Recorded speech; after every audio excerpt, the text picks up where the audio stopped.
Hello student, आज के segment में हम अपना टॉपिक 1 डीएनए ही कंटिन्यू करेंगे, जिसके अंदर हम बहुत ही इंपॉर्टेंट मॉडल पढ़ने वाले हैं आज, वाटसन एंड क्रिक मॉडल, जिन्होंने डीएनए डुप्लेक्स मॉडल दिया था कि डीएनए किस स्ट्रक्चर में एग्जिस्ट करता है, कौन कौन से बॉन्डिंग प्रेजेंट होते हैं, लिंकेज प्रेजेंट होते हैं डीएनए डुप्लेक्स के अंदर, उसको स्टेबलाइज करने के लिए।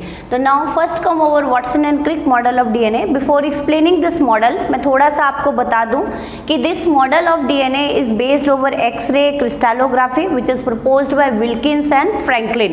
विल्किंस और फ्रैंकलिन थे जिन्होंने सबसे पहले एक्सरे डिफ्रैक्शन मेथड के थ्रू डीएनए के स्ट्रक्चर को एक्सप्लेन किया था।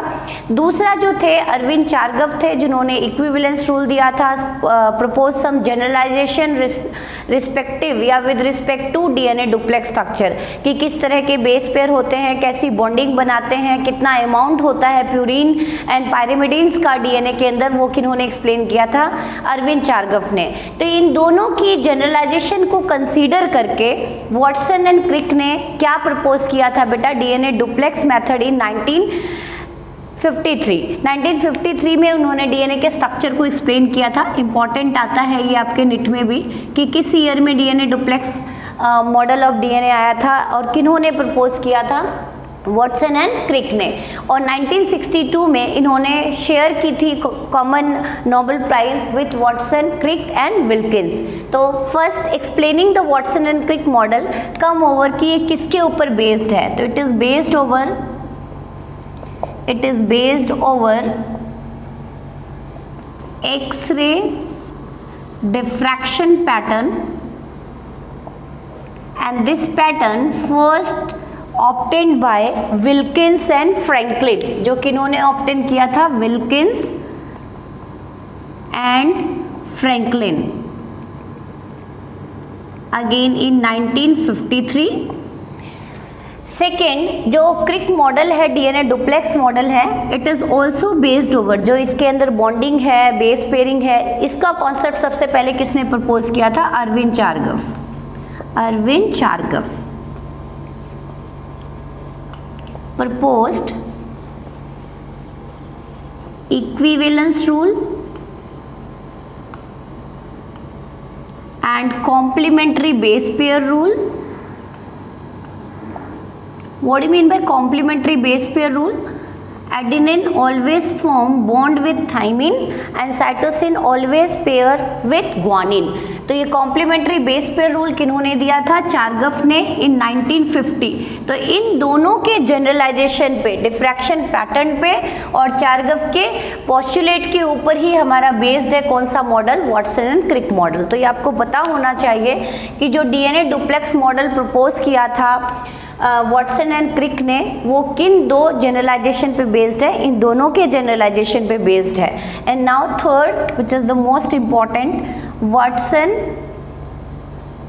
क्रिक, James Watson and Francis Crick and Wilkins share common Nobel prize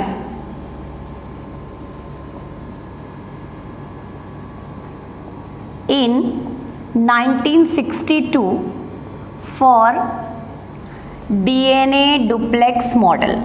तो ये तो थी सिर्फ थोड़ी सी डिस्कवरी की बात कि ये डीएनए डुप्लेक्स मॉडल कैसे एग्जिस्टेंस में आया और क्यों इसको सबसे बेस्ट एक्सप्लेनेशन मानते हैं हम डीएनए के स्ट्रक्चर के लिए, कि किस तरह से डीएनए का स्ट्रक्चर एग्जिस्ट करता है, किस तरह की लिंकेज एग्जिस्ट करती है उसमें, किस तरह की बेस पेयरिंग होती है। तो इन सारे जनरलाइजेशन के ऊपर बेस्ड है हमारा वाटसन एंड क्रिक मॉडल। तो now come over the structure of DNA and then linkage in DNA. तो now come over the structure of DNA duplex की क्या पोस्टुलेट्स थे वाटसन एंड क्रिक के, that is Watson and Crick जिन्होंने duplex model दिया था, 1962 में common Nobel prize भी शेयर किया था। तो now come over the structure of DNA, simplified structure बनाऊंगी मैं यहाँ पे। This is the one helix, another deoxyribonucleotide strand. DNA कैसा होता है, डबल स्टैंडर्ड इन नेचर होता है, 3 prime to 5 prime and 5 prime to 3 prime. ये क्या होता है अभी मैं आपको एक्सप्लेन करूंगी, बॉन्डिंग में आपको अच्छे से क्लियर हो जाएगा। तो किस तरह की बॉन्डिंग एग्जिस्ट करती है अभी आप ध्यान से देखें, फिर पॉस्टुलेट्स के बाद आएंगे हम बॉन्डिंग पे। ए ऑलवेज बॉन्ड बनाता है बेटा थाइमिन के साथ, जो कॉम्प्लीमेंट्री बेस पेयर रूल किन्होंने दिया था, चार्गफ ने। फिर टी किसके साथ बॉन्ड बनाएगा, वाइस वर्सा अगेन एडेनिन के साथ। Cytosine always form bond with guanine with triple hydrogen bonding, again C with triple hydrogen bonding combined with guanine. Thymine form bond with adenine double hydrogen bond, adenine form bond with thymine, guanine form bond with cytosine. 10 base pair draw करेंगे तो 1 2 3 4 5 6 7 8 9 10।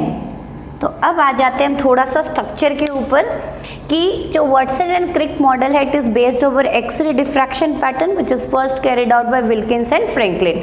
तो कैसा model था ये, तो DNA की कितनी chain दिख रही है आपको, डीएनए किस फॉर्म में एग्जिस्ट कर रहा है, डबल स्टैंडर्ड। तो that DNA is said to be double standard DNA. इस डीएनए को क्या बोलेंगे बेटा, double standard DNA. DS stand for double standard, SS stand for single standard DNA which exist in viruses not in higher organism. तो यहाँ पे हम human DNA की बात कर रहे हैं, बी डीएनए की बात कर रहे हैं। Here we consider B DNA, this is the structure of B DNA, structure of B DNA. बताऊंगी आगे मैं जब मैं टाइप्स ऑफ डीएनए एक्सप्लेन करूंगी। Double standard DNA means DNA is constituted of 2 deoxyribonucleotide sequences या strands। 2 strands होती हैं। दोनों चेन जो दिख रही हैं वो आपको कैसी दिख रही हैं बेटा, एंटी पैरेलल, क्योंकि एक की पोलैरिटी 3 प्राइम टू 5 प्राइम है, दूसरे की है 5 प्राइम टू 3 प्राइम। तो this is anti parallel in nature, anti parallel in nature. आपको मेन फोकस करना है double standard, anti parallel in nature means one stand with polarity, one strand with polarity 5 prime to 3 prime and another strand with polarity 3 prime to 5 prime. एक 3 prime to 5 है तो दूसरी कैसी है बेटा, 5 prime to 3 prime. That's why this strand is said to be anti parallel. Now come over the diameter of DNA duplex. ये जो दिख रहा है आपको, this is the diameter of DNA duplex which is approximate 20 angstrom. तो now third postulates और salient feature of DNA duplex. तो diameter of DNA duplex is 20 angstrom. Angstrom पता ही होगा आपको, 10⁻⁻10 metre. Now come over the fourth salient feature. अब DNA आपको क्या दिख रहा है, टर्न ले रहा है और डीएनए के चेन इस ढंग से कॉइल हैं कि यदि आपको दोनों स्ट्रैंड को खोलना है, यदि आपको एक स्ट्रैंड को दूसरे स्ट्रैंड से सेपरेट करना है तो आपको पूरी चेन खोलनी पड़ेगी, ना कि आप सेपरेट कर सकते हैं इसको थोड़ा सा खोल के। तो जो डीएनए है it packed like in that manner, spiral manner, and this is the type of plectonemic DNA. मतलब if you want to separate one DNA strand from another, आपको पूरी की पूरी चेन एक साथ खोलनी पड़ेगी, and that type of DNA said to be plectonemic DNA. तो now it is plectonemic in nature. What do you mean by plectonemic? Means to separate DNA strand, the अनविंडिंग का मतलब हेलिक्स को खोलना, the unwinding of whole DNA helix whole DNA helix is mandatory। जैसे आपने nylon की रस्सी देखी होगी कपड़े सुखाने वाली, आप उसके कॉइल को खोलते हो, छोड़ देते हो तो वापस से क्या हो जाती है कि विंडिंग, तो कॉन्टिन्यूसली विंड होती रहती है। तो सेम थिंग यदि आपको पूरी डीएनए स्ट्रैंड को सेपरेट करना है तो आपको पूरी की पूरी हाइड्रोजन बॉन्डिंग को ब्रेक डाउन करना पड़ेगा, तो ही ये चेन सेपरेट आउट होगी and double strand DNA convert into single stranded DNA and that type of DNA is said to be plectonemic. Now अब डीएनए टर्न ले रहा है बेटा, तो ये आपको कैसा ग्रुप दिख रहा है, शैलो ग्रुप दिख रहा है, और ये कैसा दिख रहा है आपको, डीप ग्रुप दिख रहा है। तो दिस इज माइनर टर्न और शैलो ग्रुप। जैसे आप स्पाइरल स्टेयर्स पे चलते जाते हैं तो जहाँ से माइनर थोड़ा सा टर्न हुआ उसको माइनर ग्रुप कहेंगे, जहाँ पे मेजर टर्न होता है उसको क्या बोलेंगे, मेजर टर्नओवर और मेजर ग्रुप, मेजर टर्न और deep groove, and the distance between minor turnover and major turnover is 1 turnover. इसको हम क्या मानते हैं बेटा, 1 turnover.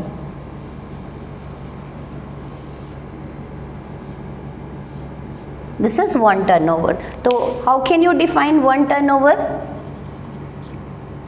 1 turnover is the distance between two consecutive minor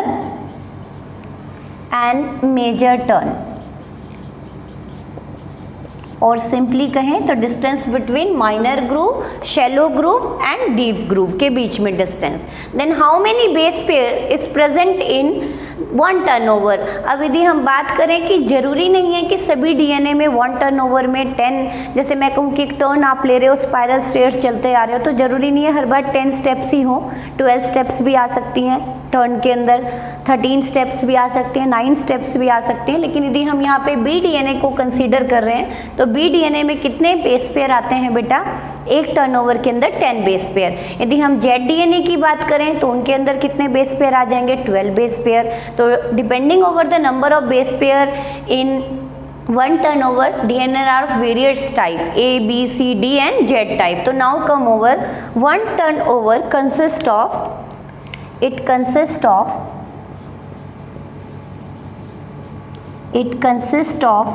10 base pair.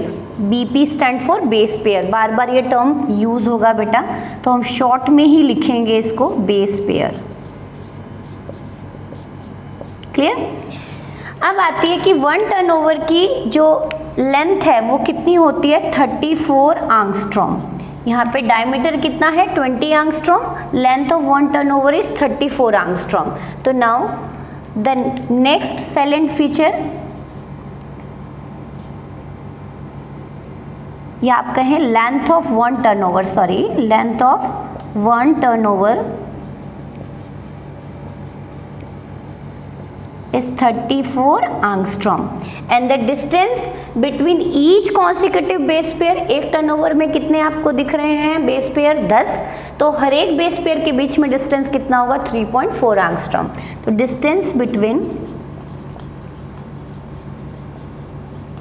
consecutive base pair और successive base pair is equal to 3.4 angstrom, क्योंकि हर एक टर्नओवर में कितने आपको बेस पेयर दिख रहे हैं बच्चों, 10 base pair. Now come over the bonding.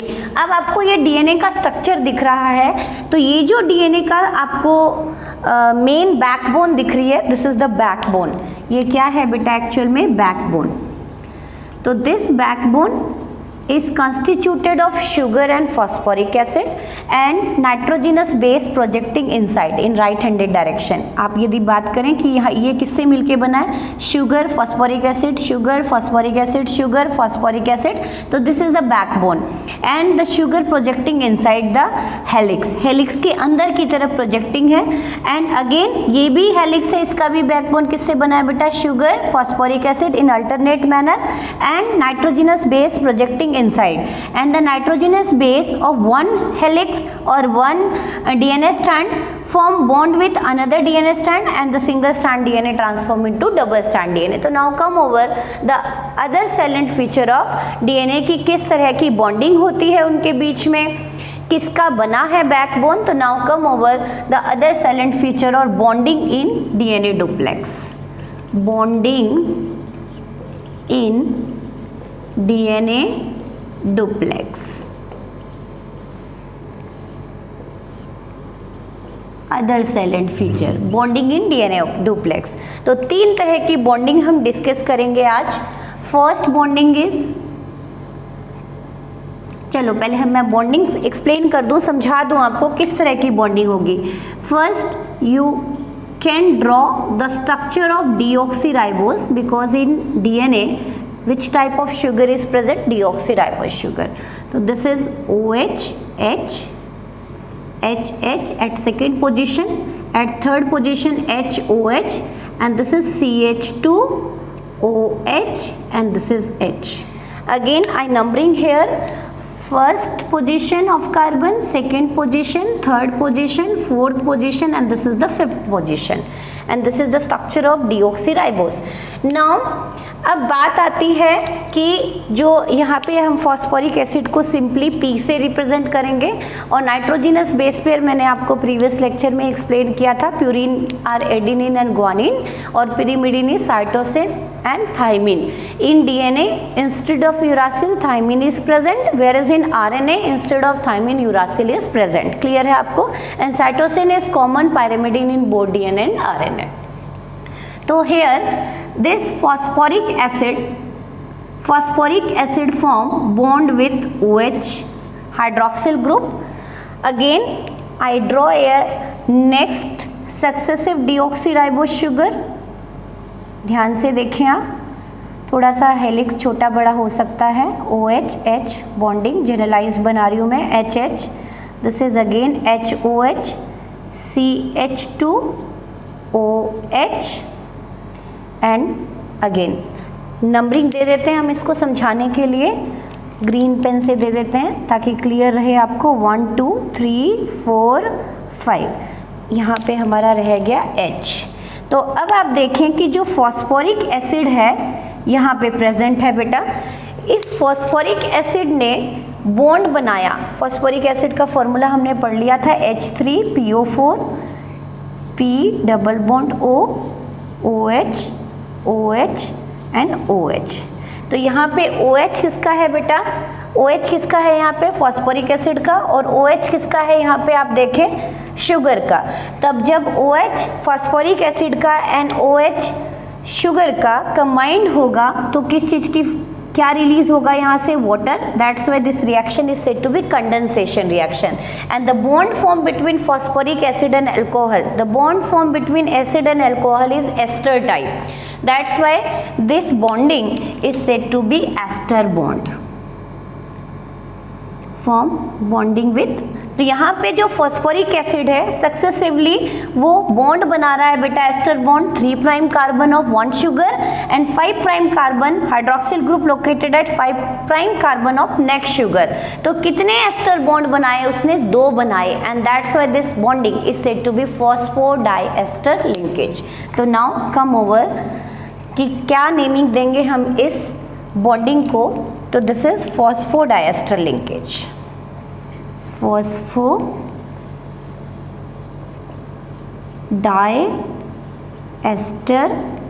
Linkage. इस तरह से सक्सेसिवली यहाँ पे आप देखें कि यहाँ पे फिर से फॉस्फोरिक एसिड कंबाइंड होती है, बॉन्ड बनाती है. इस तरह से कंटिन्यूसली बॉन्ड बनाती जाएगी. बॉन्ड को मैं यहाँ पे ग्रीन कलर से रिप्रेजेंट कर रही हूँ ताकि हर एक कलर आपको क्लियर दिखाई दे कि किस बॉन्डिंग को हमने किस कलर से रिप्रेजेंट किया है, ताकि याद करने में इजी रहे. तो ये 5 प्राइम इसका फ्री है बेटा. इस तरह से यहाँ पे बॉन्डिंग हम नहीं दिखाएंगे. तो यहाँ पे आपको दिख रहा है कि 2 शुगर ड्रॉ किए हमने. ये फॉस्फोरिक एसिड है. इस फॉस्फोरिक एसिड ने सक्सेसिवली 2 शुगर के साथ बॉन्डिंग बनाई. एक तो 3 प्राइम कार्बन पे जो OH लोकेटेड है उसके साथ, एक जो 5 प्राइम कार्बन है उसके ऊपर जो OH लोकेटेड है उसके साथ। तो इसका 3 प्राइम क्या है बेटा, फ्री, इसका 5 प्राइम क्या है, free, that's why this polarity is said to be 5 prime to 3 prime.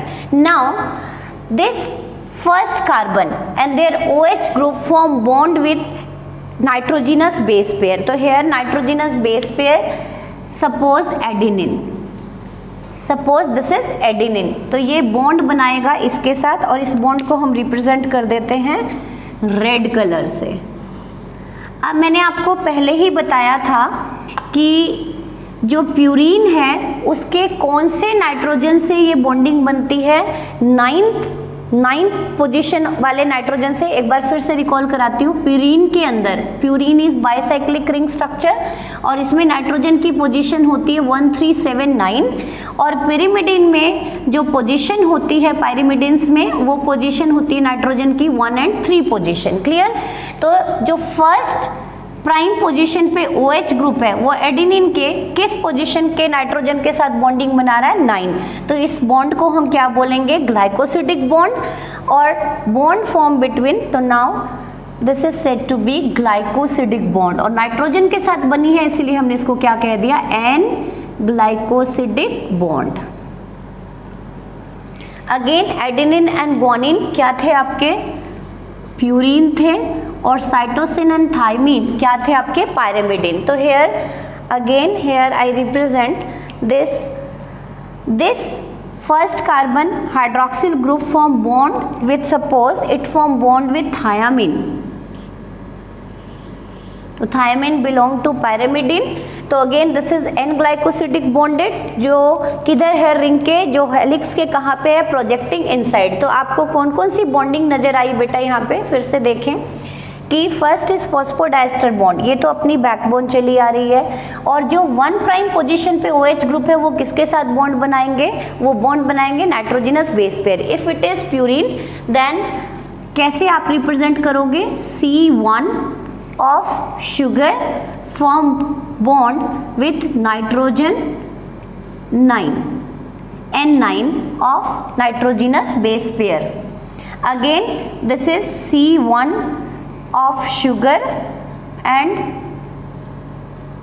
this is 9th position, carbon 9, sorry, nitrogen 9th position, nitrogen 1st position, इसके साथ बॉन्ड बन रहा है, CON बॉन्डिंग बन रही है। ग्लाइकोसिडिक बॉन्ड को हम नॉर्मली रिप्रेजेंट करते हैं COC से, लेकिन यहाँ पे कार्बन किसका आ गया बेटा, इसका oxygen and nitrogen of nitrogenous base pair, that's why this bonding is said to be n glycosidic bonding। और यदि COC बॉन्डिंग होती तो हम इसको सिंपली क्या बोल देते हैं, ग्लाइकोसिडिक बॉन्डिंग। तो होप सो आपको ये क्लियर हो गया होगा बॉन्डिंग किसके बीच में होती है। तो ये था अपना एक single DNA duplex. Now come over another duplex, इधर नया डुप्लेक्स बनेगा। एडेनिन किसके साथ बॉन्डिंग बनाएगा बेटा, adenine form bond with thiamine, again I represent this thiamine with black color and again thymine form bond with adenine। तो इनके बीच में कैसी बॉन्डिंग बनी है, this bonding is said to be hydrogen bonding, hydrogen bonding. तो ये थी bonding. तो आपने कितने टाइप की बॉन्डिंग देखी इसके अंदर, फिर से बता देती हूँ। और ये थायमीन किससे कनेक्ट होगा बेटा, नेक्स्ट डुप्लेक्स जो नेक्स्ट स्ट्रैंड है उसके 1 प्राइम कार्बन के साथ। अगेन ये एडेनिन किसके साथ कंबाइंड होगा, नेक्स्ट शुगर के 1 प्राइम कार्बन के साथ। तो इस तरह से बॉन्डिंग होती चली जाती है और DNA डुप्लेक्स बनता चला जाता है। तो ये थी हमारी बॉन्डिंग DNA के अंदर। तो ये आपको दिख रही है एक DNA स्ट्रैंड, ये दूसरी DNA स्ट्रैंड, और इनके बीच में कैसी बॉन्डिंग है बेटा फिर से बता देती हूँ।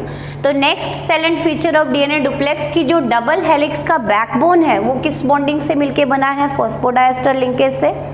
एन ग्लाइकोसिडिक बॉन्डिंग किधर प्रोजेक्टेड है, रिंग के अंदर की तरफ। तो now backbone of DNA, next salient feature backbone of DNA helix, backbone of DNA helix constituted of deoxyribose sugar sugar, and second one is phosphoric acid and phosphoric acid. Again आप इस strand को भी देखें तो इसकी polarity यदि आप check करें तो आप देखें 5 प्राइम, इसका 5 प्राइम क्या रह गया है बेटा, फ्री। इधर क्या फ्री रह गया, 3 प्राइम। अगेन इधर क्या फ्री रह गया बेटा, 3 प्राइम, और इधर क्या रह गया, फ्री। तो आप देख रहे हैं कि एक तरफ तो 5 to 3 प्राइम, इसीलिए हम इसकी पोलैरिटी को क्या लिखते हैं, 5 प्राइम to 3 प्राइम। और नेक्स्ट यदि आप चेन देखें तो इन्वर्टेड है, इधर कौन सा फ्री रह गया हमारा, 3 प्राइम, और नीचे आते हैं तो कौन सा एंड फ्री है अपना, 5 prime. That's why this type of orientation is said to be double strand DNA, और ओरिएंटेशन अपोजिट है, that's why this nature is said to be anti parallel nature. इसीलिए डीएनए को क्या कहा गया, एंटी पैरेलल। हालांकि दोनों चेन बिल्कुल सेम है, लेकिन फ्री हाइड्रोक्सिल ग्रुप की बेस की वजह से हम इसको पोलैरिटी राइट इस वे में करते हैं। तो बैकबोन किससे मिलके बना है, डीएनए हेलिक्स से। Second, nitrogenous base pair that is purine and pyrimidine projecting inside the helix. ये हेलिक्स है और हेलिक्स के अंदर की तरफ क्या प्रोजेक्ट कर रहा है बेटा, nitrogenous base pair inside the DNA helix. One strand of DNA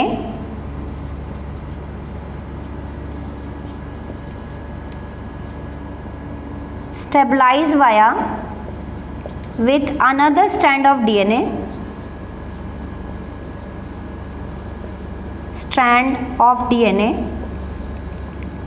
via hydrogen bonding. So which type of bonding is present in DNA duplex? One is phosphodiester linkage, second one phosphodiester linkage between phosphoric acid and 2 successive sugar. Moiety nitrogenous base pair and sugar के बीच में कैसी bonding होती है, N glycosidic, और sugar के बीच में कौन सी बॉन्डिंग होती है, हाइड्रोजन बॉन्डिंग। आपसे पूछा जाए कि डीएनए डुप्लेक्स की स्टेबिलिटी किसकी वजह से है, जो डबल स्ट्रैंड एग्जिस्ट कर रहा है, क्योंकि जैसे ही हाइड्रोजन बॉन्डिंग ब्रेकडाउन होगी this double strand DNA transform into single strand DNA if this hydrogen bond get break down. And second, it is stabilized by van der Waals interaction between nitrogenous base pair. One strand of DNA stabilized with another via hydrogen bonding and van der Waals interaction between nitrogenous base pair. लेकिन this is the interaction, हम इसको bonding में explain नहीं करते, between nitrogenous base pair. तो these are the salient feature of DNA duplex. Now come over Erwin Chargaff. तो आपसे paper में डायरेक्ट क्वेश्चन आता है बेटा, write any 5 salient feature of DNA duplex, draw the structure of DNA duplex. तो अभी हमने स्ट्रक्चर ड्रॉ किया, आप एक बार देख लें। तो this is the structure of DNA duplex, और यदि बॉन्डिंग पूछा जाए तो आप वैसे एक्सप्लेन करेंगे। तो यहाँ पे आपके 2-3 क्वेश्चन बनते हैं बोर्ड में। First of all, who propose DNA duplex double helix model, Watson and Crick in 1953। Salient feature कोई भी 5 आप लर्न कर लें। डायमीटर कितना होता है, 20 angstrom. 1 turnover distance is 34 angstrom. Distance between 2 consecutive base pair is 3.4 angstrom, and the bonding found in DNA duplex is 3 type: phosphodiester linkage and glycosidic linkage and hydrogen bonding. Backbone of DNA, this backbone is constituted of phosphoric acid sugar in alternate manner and nitrogen base projecting inside. तो यदि मैं simply यहीं पे bonding बताऊं तो ये जो bonding दिख रही है आपको ब्लैक कलर से, दिस इज फॉस्फोडाइस्टर लिंकेज। यहाँ पे आपको याद करने में इजी रहेगी। And this bonding is said to be an glycosidic linkage, N-glycosidic linkage, and the bonding found between nitrogenous base pair is hydrogen bonding. तो 3 type of bonding exist in DNA, जो DNA को कैसी देती है nature, duplex nature देती है। And stability of DNA is of due to hydrogen bonding DNA duplex. Otherwise, if hydrogen bond get break down, our double strand DNA transform into single strand DNA. Now come over Erwin Chargaff equivalence rule, जिसपे minor सा numerical आता है आपके board में। Now last come over the Erwin Chargaff rule. इन्होंने 2 rule दिए थे बेटा। First one is complementary base pair rule. First rule is complementary base pair rule. ये रूल क्या कहता है कि purine always form bond with pyrimidine. First it state that purines always pair with pyrimidine. और यही ऐसा नेचर है जो डीएनए की डुप्लेक्स की जो विड्थ है it remain constant, diameter remain constant due to complementary base pair rule कि ऑलवेज एडेनिन किसके साथ बॉन्ड बनाएगा बेटा, थाइमिन. एडेनिन कैसा रिंग स्ट्रक्चर है, बाइसाइक्लिक. थाइमिन कैसा रिंग स्ट्रक्चर है, मोनोसाइक्लिक. सपोज एडेनिन के साथ बॉन्ड बना देता तो कितने रिंग आ जाते, बाइसाइक्लिक बाइसाइक्लिक. तो रिंग कैसी हो जाती, डुप्लेक्स कैसी हो जाती, विड्थ डायमीटर क्या हो जाता, बढ़ जाता. तो ध्यान रहे कि प्यूरिन ऑलवेज बॉन्डिंग किसके साथ करता है, पायरिमिडीन के साथ. This make DNA duplex, this maintain constant diameter, constant diameter of DNA duplex. Clear. Now कि कैसी पेयरिंग होती है, तो A always form bond, double bond with T, vice versa, thymine with adenine, and cytosine form triple hydrogen bond with guanine. Clear. तो adenine किसके साथ bond बनाता है, टी के साथ. साइटोसिन किसके साथ बॉन्ड बनाता है, जी के साथ. सपोज आपके पेपर में एक आ जाए, कोई भी स्ट्रैंड आ जाए, सपोज ये दिया हुआ है स्ट्रैंड ATGC और आपसे दूसरी स्टैंड पूछ ली जाए तो ऑलवेज डीएनए की स्टैंड क्या होती है बेटा, कॉम्प्लीमेंट्री होती है उसके और एंटी पैरेलल होती है. तो इसकी पोलैरिटी 3' to 5 है, तो नेक्स्ट की पोलैरिटी क्या होगा, 5 to 3.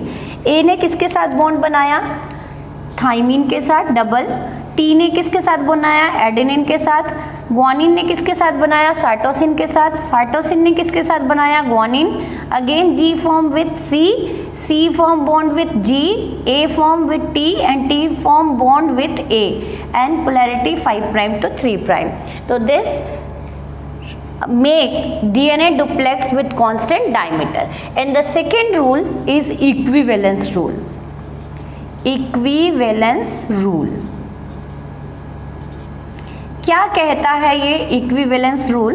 दो रूल दिए थे इन्होंने, एक तो complementary base pair rule and second equivalence rule. It state that amount of purine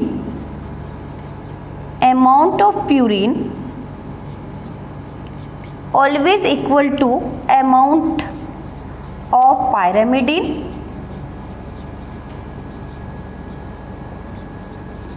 second amount of adenine किसके साथ बॉन्ड बना रहा है, थाइमिन के साथ. तो यदि एडेनिन एक 20 ग्राम है तो अमाउंट ऑफ थाइमिन भी कितना होगा, 20 gram. Amount of thymine is always constant और equal to adenine. And amount of guanine is equal to amount of cytosine because cytosine form bond with guanine, vice versa. What do you mean by vice versa? If the amount of cytosine is 30 gram, then the amount of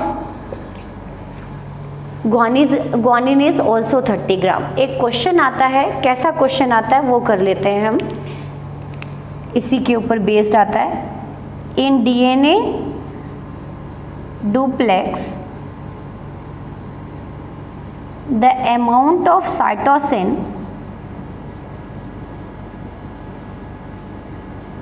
is 30%, then calculate the amount of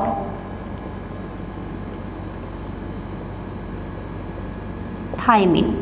इस तरह का कुछ question आ जाता है आपके board में, 2 mark का question आ जाता है, तो आप कैसे कैलकुलेट करेंगे. अब यहाँ पे आपके सामने 4 बेस पेयर हैं, एडेनिन, गुआनिन, साइटोसिन, थाइमिन, और इसमें किसका अमाउंट गिवन है बेटा, साइटोसिन का. साइटोसिन का अमाउंट कितना दिया हुआ है यहाँ पे, आंसर यदि आप देखें तो amount of cytosine is 30% and the amount of C is equal to G. यहाँ पे बॉन्ड नहीं है बताया मैंने, यहाँ पे अमाउंट बताया है कि अमाउंट ऑफ साइटोसिन किसके इक्वल है, G के.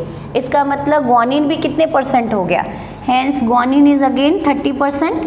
तो टोटल C प्लस G कितना हो गया बेटा, 60%. तो अब आपके सामने क्या बचे, कि 100% में साइटोसिन भी 30% और ग्वानिन भी 30%, क्योंकि साइटोसिन का अमाउंट किसके इक्वल होता है, ग्वानिन के। तो यदि आपके पास साइटोसिन का अमाउंट दिया है तो ग्वानिन आपने खुद ही पता लगा लिया। तो टोटल कितने हो गए, 60%। तो हाउ मेनी अमाउंट या how much amount of thymine is present, तो हेयर A+T आपसे अमाउंट पूछा है थायमिन का, A+T 60% इनका अमाउंट दिया है, तो कितना बचा आपके पास 100 माइनस 60%, तो टोटल कितना बच गया आपके पास A+T 40%। आपको पता है A का अमाउंट किसके इक्वल होता है बेटा, T के। A का अमाउंट किसके इक्वल होता है, T के। तो यहाँ पे आपको थायमिन का निकालना है, तो यू कैन राइट 2T 40%, क्योंकि एडेनिन का अमाउंट थायमिन के इक्वल है, थायमिन का अमाउंट एडेनिन के इक्वल है, तो यू कैन राइट 2T। तो the amount of T is 40% divided by 2 is equal to 20%। तो इस तरह से आप कोई भी क्वेश्चन आ जाए तो you can calculate easily and it is based over equivalence rule. तो आपसे रूल पूछा जाए तो भी आप बता सकते हैं। तो जो डीएनए डबल हेलिक्स था उसके अंदर 3 क्वेश्चन बनते हैं आपके बोर्ड के। एक तो डीएनए डुप्लेक्स का structure, silent feature of DNA duplex, किन्होंने प्रपोज किया था और किस ईयर में किया था और किस पैटर्न पे बेस्ड है, तो it is based over x ray diffraction pattern, और generalization proposed by Erwin Chargaff. आपसे पूछा जाए why the diameter of DNA always remain constant, it is of due to complementary base pair rule, क्योंकि purine किसके साथ bonding बना रहा है, pyrimidine।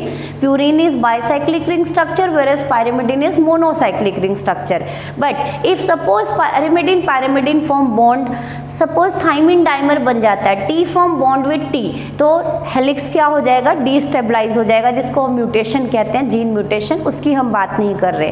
तो डायमीटर डीएनए का क्यों कांस्टेंट होता है और एक छोटा सा न्यूमेरिकल पूछा जाता है and it is based over equivalence rule. Hope so आपको ये टॉपिक 1 क्लियर होगा। नेक्स्ट टॉपिक में मिलेंगे हम पैकिंग ऑफ डीएनए के साथ। Thank you. और यदि मेरा लेक्चर आपको अच्छा लगे तो प्लीज़ कमेंट करें, सब्सक्राइब करें। Thank you so much.